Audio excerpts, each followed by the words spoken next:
आता डोळ्यांच्या सर्व आजारांवर अत्याधुनिक उपचार कणकवलीत, तेही अगदी माफक दरात. नॅप आय हॉस्पिटल मिरज संचलित विवेकानंद नेत्रालय आणि रेटिना सेंटर मध्ये आजपर्यंत 15,000च्या वर डोळ्यांचे ऑपरेशन्स, विना टाका विना इंजेक्शन मोतीबिंदू शस्त्रक्रिया, डोळे तपासणी, चष्मा, तिरळेपणा आणि डोळ्यांच्या सर्व आजारांवर उपचार. डायबेटिक आणि उच्च रक्तदाब असलेल्या रुग्णांवरही डोळ्यांचे उपचार. आजच संपर्क करा विवेकानंद नेत्रालय आणि रेटिना सेंटर, प्रहार कार्यालयाच्या शेजारी, सनराइज टॉवर, श्रीधर नाईक चौक, मुंबई गोवा हायवेवर, कणकवली. सावंतवाडी उपजिल्हा रुग्णालयात 65 पदं भरलेली आहेत. रिक्त पदं 39 आहेत. ही पदं भरली गेली तर आणखीन चांगली सेवा देऊ. त्यासाठी वैद्यकीय अधीक्षक म्हणून वरिष्ठांकडे पाठपुरावा केलाय, तर 2 रुग्णालयांचे चार्ज डॉक्टरांवर दिल्यानं ताण येतोय.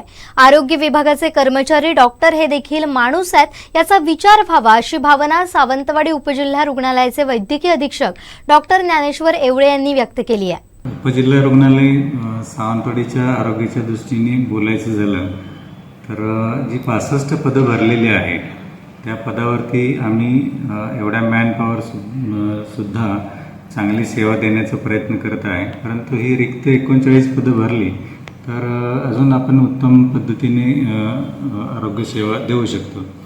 जे आपल्याकडे असणारे 11 डॉक्टर्स आणि PG स्टुडंटची 8 लोकांची टीम आहे, RBSKचे लोक आहेत, आयुषचे लोक आहेत, या सर्वांना घेऊन चांगल्या प्रकारे काम करण्याचा आम्ही सर्वजण प्रयत्न करत आहे.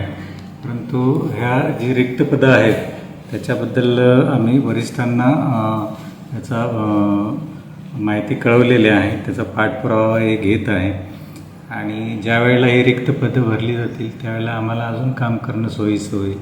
शेवटी आरोग्य खात्यातली जी सगळे कर्मचारी आणि डॉक्टर आहेत हे सुद्धा आपल्यासारखे माणूसच आहेत. त्यामुळे त्यांच्यावर जो काय आर्थिक तणाव आहे तो कमी होऊन जाईल आणि कामही सुरळीत पार पडण्यास मदत होईल.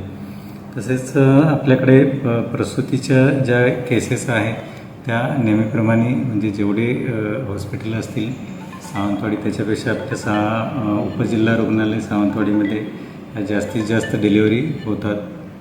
चुकून एखादी हाय रिस्क केस असेल तरच आपण ते बांबोळी किंवा गोव्याला पाठवली जाते, अन्यथा सर्व केसेस आपण इथे हँडल केल्या जातात.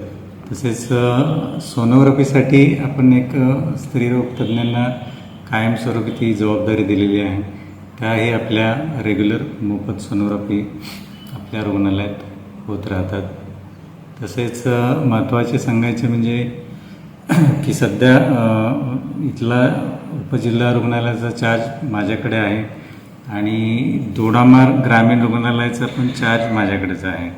तर ह्या दोन्ही ठिकाणच्या गोष्टी बघताना थोडी कसरत करावी लागते. तर मी वरिष्ठांना तशी विनंती केलेली आहे की दोडामारचा चार्ज अन्य एखाद्या सक्षम वैद्यकीय अधिकारी यांच्याकडे देण्यात यावा, जेणेकरून मला सावंतवाडी रुग्णालयाचे कामकाज अधिक प्रभावीपणे करता येईल आणि लोकांना सेवा देता येईल. आमच्या लेवलला जे आमचे वरिष्ठ आहेत ते जिल्हा शल्यचिकित्सक यांच्यामार्फतच आम्ही ज्या काही गोष्टी रिक्त पदांच्या किंवा अडचणीच्या आहेत त्या आम्ही वर पाठवत असतो. तर आम्ही जिल्हा लेवलला विचारलं असता त्यांच्याकडूनही त्या गोष्टी पुढे फॉरवर्ड झालेल्या आहेत. ते लवकरच होईल असे त्यांनी पण आश्वासन दिलेलं आहे. ज्या वेळेला होईल त्यावेळेला खूप चांगलं होईल. म्हणजे सर्वच जिल्ह्यात आरोग्याच्या दृष्टीने अजून पदं भरली तर सर्वच लोकांना सुविधा मिळतील आणि आरोग्य कर्मचाऱ्यांचा ताणही कमी होईल आणि त्यांना काम करणे सोपं जाईल.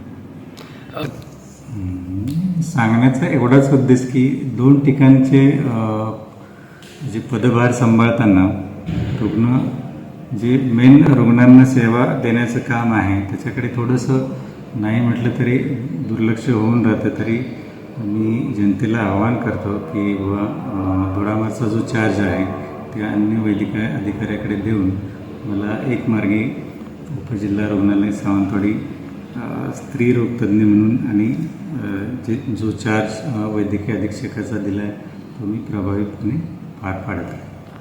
आपल्याकडे आता सिटी स्कॅनच्या कामाचं बऱ्यापैकी काम झालेलं आहे.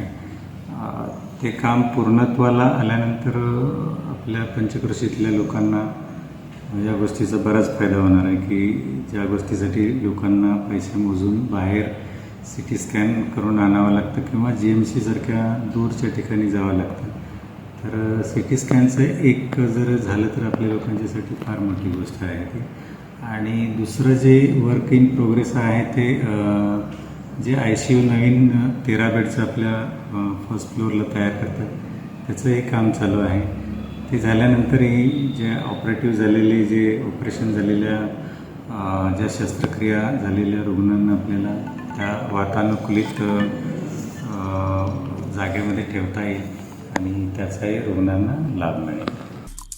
आमचे दिवसभरातले सर्व अपडेट्स, ताज्या घडामोडी आणि थेट लाईव्ह पाहण्यासाठी सबस्क्राईब करा, लाईक करा कोकणचं नंबर 1 महा चॅनल कोकण 7 लाईव्हचं YouTube चॅनल.